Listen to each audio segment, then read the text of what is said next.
In the following discussion, we will assume that all functions being considered are not only continuous, but differentiable, and that their derivatives are also themselves continuous.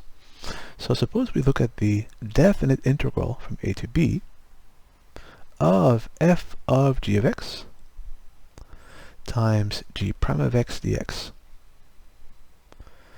This looks like a complicated expression, but if we make a change of variables, a substitution, we can rewrite this integral in a much simpler fashion. And the change of variables is letting u, the new variable, be g of x. Let's go over the intuitive derivation and then highlight that we are in the process brushing over a subtle but important fact. It is a technical detail that is often overlooked, but first let's go with the intuition and then highlight what technical detail we are sweeping under the rug. So then f of g of x becomes f of u, since u is g of x. When x equals, since we are here integrating along the x-axis, this is x equals a, x equals b. So when x equals a, well, if x is a, then u will be g of a.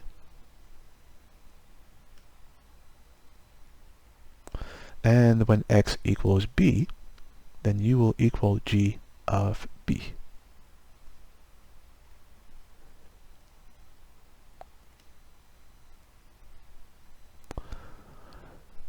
So far, everything seems pretty legitimate.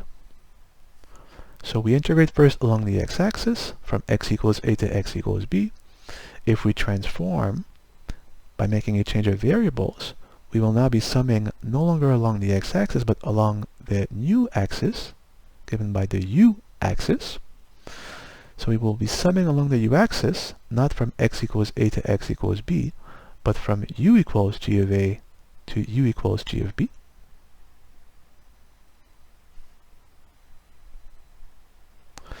F of g of x, of course, is f of u. And now here's where the subtle thing comes into play. It is subtle, and again, usually brushed off under the rug. What is the subtlety here? Well, if u is g of x, right, we can differentiate both sides. So of course then the derivative of u with respect to x is of course the derivative of g prime of x. And usually we say, well, if we think of du as an infinitesimal change in u and dx as an infinitesimal change in x, then we can multiply both sides, and now we obtain the classic differential. The differential in u, therefore an infinitesimal change in the new variable u, will be given by the derivative of g at x times an infinitesimal change in x.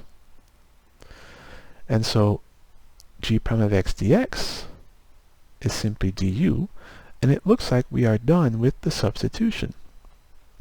But there is something subtle going on here, and that is, and this is what we will explore in the next videos, when we are summing along the x-axis, if you think of the Riemann sum, we have a partition, and the length of each interval, if we take a uniform partition, will be given by delta x.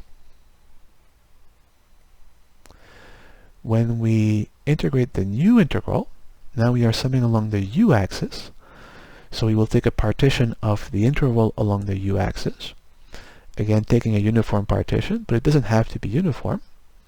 But now the length of each interval of the Riemann sum will be given by delta u.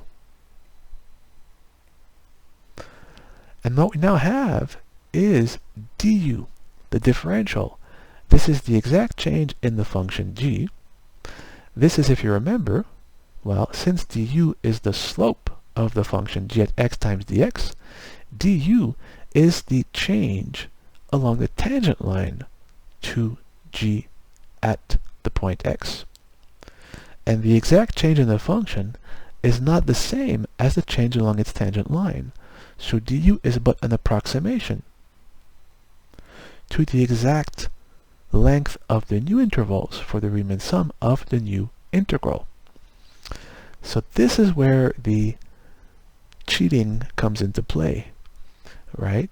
How can we be sure that this approximation is good enough to obtain the exact value of the new integral if we don't use the exact length of the new intervals of the partition for the new integral, but instead approximate the length of the intervals of our partition by the differential? Well, if you look at our previous video, right, the differential serves as an approximation to the exact change in the function.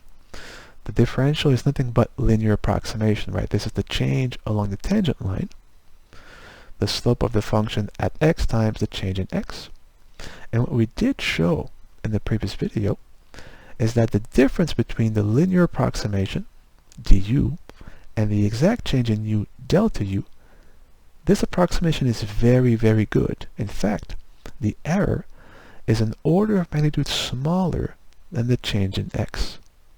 And what we will show in the next few videos is that this approximation is good enough so that the new integral will, in the limit, give us the exact value of the original one, so that it is not necessary to calculate the exact length of the new intervals of the partition along the new axis, the u-axis, but we can instead approximate the length of the new intervals of our new partition using the differential, which again is nothing but linear approximation.